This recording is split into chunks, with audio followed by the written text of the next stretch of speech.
I think we are at a good time, good number to get started. Okay. So hello everyone. Can everyone hear me? Yes, good. Okay, good. Hello. So welcome to this month's Physical Review Fluids Journal Club. So my name is James Wan, and I'm an early career board member at PR Fluids, and I'm currently at the University of North Carolina at Chapel Hill. So today we are delighted to have Professor Lei Fang from the University of Pittsburgh. So his work focuses on turbulence dynamics and transport and mixing problems, with emphasis on topics like biology, environment, and health. So today he's going to talk to us about his paper with his student on the interaction between swarming active matter and flow, and particularly the impact on Lagrangian coherent structures. So the format of the session will be 15 minutes of presentation, during which you are free to start typing questions in the chat. But I kindly ask you to be muted during the presentation. And after Professor Fang has completed his talk, I will invite you to either ask your questions directly or type them in the chat, and I can read them for you. And with that, okay, let's begin. And over to you, Professor Fang. Thank you, James. I'm Lei Fang. I'm assistant professor at University of Pittsburgh. Today, I'm going to talk to you about a new work. I'm glad to be here in the journal club.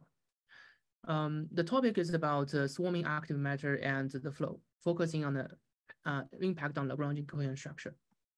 So first, the active matter is a very hot topic, and people are coming from different perspectives. So first of all, we locate where we are. Some perspectives focus on the collective behavior and self-organization of active matter. Some of the perspective focus on, for example, active matter-driven flow, especially a lot of work on low Reynolds number. And also there are some interest in study the locomotion of agents at a low Reynolds number.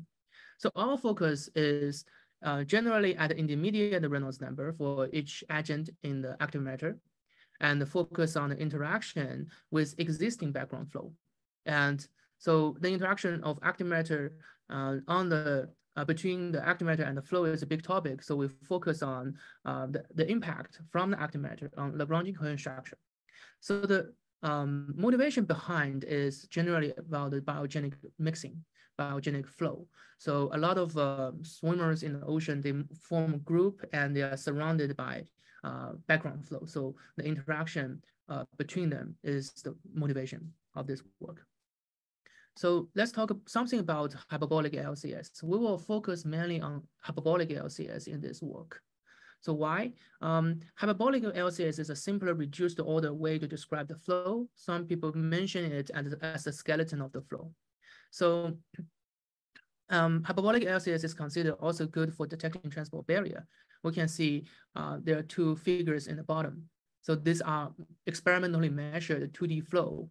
So the field is finite time Liouville fixed point field, FTLE, and the ridges of those FTLE are good approximation of hyperbolic LCS. And we put 4 virtual dies here. As we let the flow going forward time, we see those die stretch and folded, but they don't penetrate the LCS by definition. So it's a good hyperbolic LCS is a good approximation of the transport barrier. So when we study the active matter's impact on LCS, it actually implies the impact on the transport and the mixing because it affects the transport barrier. To study this, we use experimental method.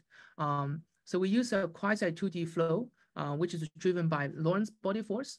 We have a permanent magnet on the bottom. We conduct a DC current through the thin layer, and the magnetic field going vertical, and we have a horizontal DC current. Eventually, we have another horizontal in-plane Lorentz force to drive the flow. If we organize the magnet in checkerboard pattern, eventually at the low Reynolds number, we'll have an array of a cellular flow, which is pretty time independent. So these are actually the experimental measurement. Each dot is actually a vector. We use particle tracking to measure this. For the active matter, we use brine shrimp, Actimia salina. So each individual at adult age is around 1 centimeter in length, and the swimming speed is roughly 1 body length per second, so roughly 1 centimeter per second. So here is a picture of the Actimia salina and in quiescent fluid, and the background is the measured velocity field. So we have both sides, the flow and the active matter. So before we start our research, we want to characterize a little bit about the agitation from swarming active matter. By swarming, we mean that the polarization of the group is 0, which means they are randomly oriented. They are not directed towards certain direction. And we look at the PDF of the agitation. So these are the PDF on the left-hand side, bottom left, are the PDF of the velocity at each component for different packing fraction. So each line, actually there are 2 lines. They overlaps very well. Each line corresponds to the velocity component in each independent direction in 2D. So it generates isotropic fluctuation. Then we characterize how the packing fraction change the kinetic energy of the agitation. So packing fraction here, we define it as the area of the active matter versus over the total area of the image, because this system is inherently 2D, so we use the area fraction. And we see that from experimental measurement, the kinetic energy of the flow is proportional to the packing fraction with a slope of roughly 1/2. So that's the characterization of the flow.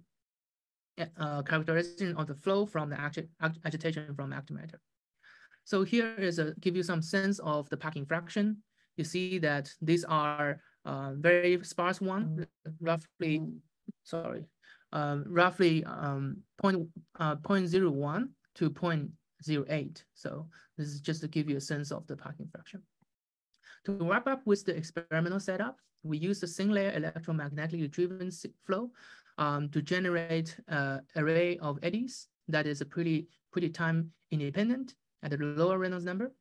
And we put those brine streams in the swarm case to the cellular flow to see its impact on LCS. So before we do that, we ask ourselves a question. So the incorporation of swarming active matter into existing flow field is equivalent to what? We have 3 guesses. One is adding random noise of the same amount of energy, because the individual size of the brine shrimp is only 1 centimeter, which is 1 order of magnitude smaller than the length scale of the LCS. So maybe eventually those agitation are damped by viscosity locally, and you let the swarming active matter swim inside the cellular flow is equivalent to add random noise of same amount of energy. B is adding correlated random noise of same amount of energy. If you look at the flow field near the brine shrimp, you will see that it's not totally random. It has some spatial temporal correlation. Maybe eventually incorporating active matter in cellular flow is equal to overlaying some spatial temporally correlated noise to the flow. And C is more than that. So we do this by contrasting. We come up with 3 cases. One case is called original case, which will let the swimmer actually swim in a swarming pattern in the cellular flow. All the physics are there. Another one is called overlaying random noise case, which is straightforward. We measure the Eulerian velocity field as a function of time for the cellular flow without active matter. And we artificially add random noise to the Eulerian field. And we control the amount of energy added. And we integrate the velocity field to get the LCS. And the third case is overlaying swarming fluctuation case. In this case, we measure the cellular flow by itself with no active matter. We put the brine shrimp as an active matter in the quiescent fluid and measure only the agitation, right? And then as a post-processing, we overlay the agitation flow field on the cellular flow field and integrate that field to get the LCS. If the comparison between 1 and 2 would let us know whether the option A is correct. The comparison with between the first case and third case will let us know whether the option 2 is correct. So just to remind you, what are the option 1 and 2, right? So let's do the comparison. So first one, we compare the original case and overlay random noise case for different packing fraction. You know, the packing fraction is linear with the kinetic energy. So here we use the TKE, kinetic energy, from small to high. So the highest is 36%. So you see that original case, you actually let the active matter couple with the background flow. You see that LCAs are altered pretty significantly. And if you overlay random noise, these are different. We have checked, even though they looked very similar. You see that even though you add a lot of random noise to the flow field, your layering flow field, eventually the LCS is not changed as much. So we know that incorporating active matter into the existing flow is not equal to adding random noise of the same amount of energy by contrasting between these two cases. The second is comparing the original case, which all the physics are there, versus the overlaying case, which means we overlaying the fluctuation case as the post-processing. We see that alternation is stronger than the background, adding random noise, right? Which means the spatial temporal correlation does matter here. But if you look at one of the ridges in a circle, I would say that the top one alters a little bit larger than the bottom one. So let's compare it in a more quantitative way. We compare it by using the correlation coefficient between the LCA and the FTLE field from the cellular flow versus the FTLE field with noise added. Either you overlay or you let the active matter swim in it. So the random noise case, the correlation coefficient are pretty high, do not change as much, even though you add like 45% of the random noise, which is consistent with our observation. And if we compare the overlaying case, it decreased more than the random noise case, which is consistent with our observation. But if you compare with the original case, which actually let the active matter swarm in the flow, all the physics are there, this decrease is even faster. So which means that the option 2 is not true. Incorporating active matter in the existing background flow is not equal to simply overlaying spatial temporally correlated noise of the same amount of noise. There's some coupling happen. So this work, we only focus on the observation. We have another work recently published.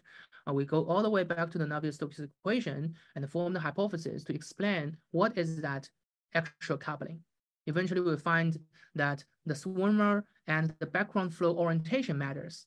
The swimmer can either put energy into the background flow or extract energy from the background flow, which will not include in this talk. Beyond that, we also want to study a little bit about the different kinds of structure. There are hyperbolic structure in the middle, which is detected by finite time Lyapunov exponent. There are also elliptic structures, which are essentially the eddy, Lagrangian version of eddy, detected by the Lagrangian average vorticity deviation. So these three are from the same flow. The left-hand side is Eulerian velocity field, and these two are, after you integrate, you detect the hyperbolic and elliptic LCS. One observation here is that the elliptic LCS actually have a lower FTLE value, lower FTLE magnitude, right? So we want to see which one are more robust or which one is more prone to the disruption of the active matter. So we do this. We plot the probability density function of FTLE value for different packing fraction. We see two peaks. One is here, one is here. The higher magnitude one corresponds to the hyperbolic LCS, which are those ridges. And the lower magnitude one corresponds to the elliptical structure. So we observe that even like 1.4% of packing fraction for active matter, you see that this peak is disrupted, which means the elliptic LCS are highly disrupted. But for this this peak corresponds to the hyperbolic LCS. We see that it's pretty robust even for larger, relatively larger packing fraction. So let's check visually whether this is true. So these are, each column are incorporating active matter in the flow for same packing fraction. You see that LCS are struggling, holding their places, but the elliptical LCSs are disrupted even at the lower packing fraction of active matter. So here is the conclusion of this work. First of all, we find that the swarming active matter can pretty significantly deform either hyperbolic and elliptical LCS. Also, by doing the contrast, we know that incorporating active matter into the flow is not equal to adding random noise of the same amount of energy or adding spatial temporally correlated random noise of the same amount of energy to the flow. There are extra coupling here. And also we find that elliptical LCS are much more prone to the active matter agitation. And also in the context of biogenic mixing, I would say there's one thing that is missing, which is the background flow. Background flow, the interaction between background flow and the swimmer is important. We cannot assume that the swimmer moving in the quiescent flow generates some transport that will be linearly added to the background flow, which has been overlooked in the previous research. So thank you. These are the QR code for the paper. And we have another paper, which is similar topic, focus on the mechanism. What is that extra coupling? Thank you. I'm happy to take any question. Thank you, Professor Fang, for a very interesting talk. So, okay, I'll open the floor for questions. Please, if you can raise your hand or type in the chat. We can raise your hand and then you can ask directly, or you can type in the chat for questions. Okay, I see there's one hand. Jeffrey? Hi, thank you for the very interesting talk. I'm Jeff Moran at George Mason University. I'm curious how important the swimmer's Reynolds number is to its ability to deform Lagrangian coherent structures. I understand that these swimmers are not necessarily microscale. I believe you said they're on the centimeter scale and the Reynolds number is around 10 to 100. I worked with swimmers that are slightly lower Reynolds number. So I'm curious how, would you see this in say a bacterial suspension, for example, where people have, of course, observed many interesting structures? Yeah, that's a very interesting question. So essentially, if we reduce the Reynolds number, I think two effects come in. If our swimmer are much smaller, we have tried, use the newly hatched brine shrimp, which is 1 millimeter. They don't even, they are even smaller. They can't even move the tracer. So that's the issue, because their movement are much closer to the viscous length scale. So their agitation will be dissipated immediately. And there's one more thing that comes in, which is a two-way coupling. Swimmer can, for centimeter scale swimmer, they are pretty strong. They can work against the flow. But for the weaker swimmer, eventually they will be aligned by the flow. So that's a second thing that will come into play. Yeah. Thanks. Thank you. Any other questions? So I do see a question in the chat. So does anyone want to ask a question in directly? Oh, okay. So there is a chat from Yoshia Masuki. So how could you consider the edges of the two-dimensional container for the experiment? I mean the dissipation of the flow by, for example, the bottom of the container. Okay. So the edges of the container, so our flow is a thin layer flow. The way we focus only on the interface, the surface of the water. So the bottom, indeed, the two-dimensional flow is dissipated by friction at the bottom. But the way we do is that we initially we put the brine shrimp into the salt water of 3% by weight, and the working fluid is 13% by weight. So eventually the density of the shrimp is lighter than the working fluid. So they keep in a very good 2D surface. So indeed, the energy of the flow eventually dissipated by friction at the bottom, but it will not affect the world we are studying. We're studying on a very thin 2D world. Yeah. Thank you. Thank you. Okay, any other questions?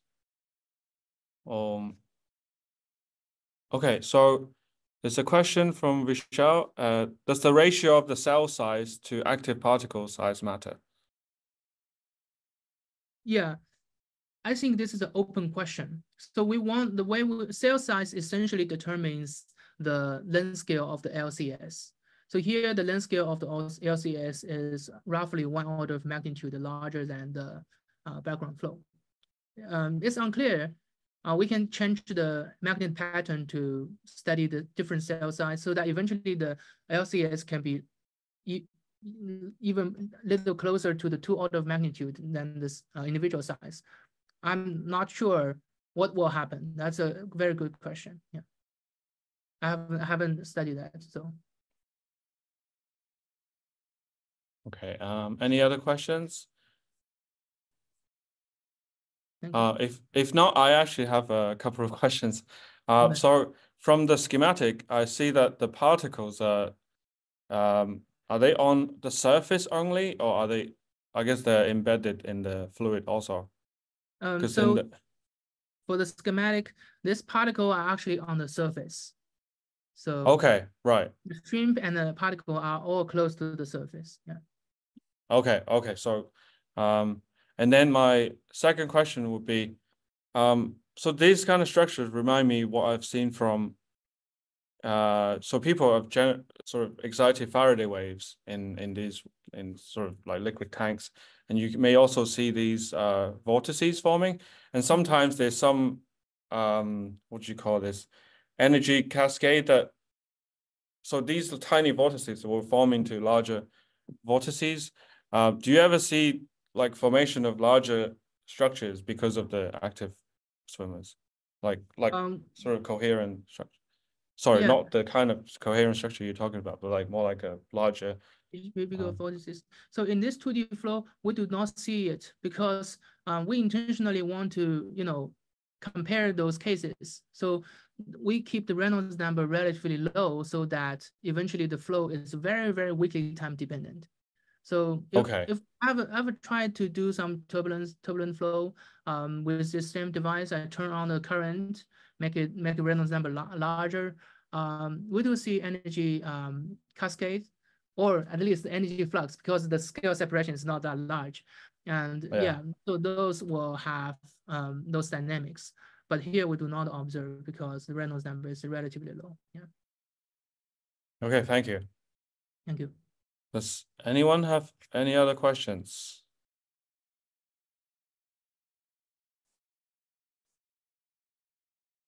Okay, well, if there are no more questions, then I would like to thank Professor Fang for the interesting talk and for everyone to attend the session.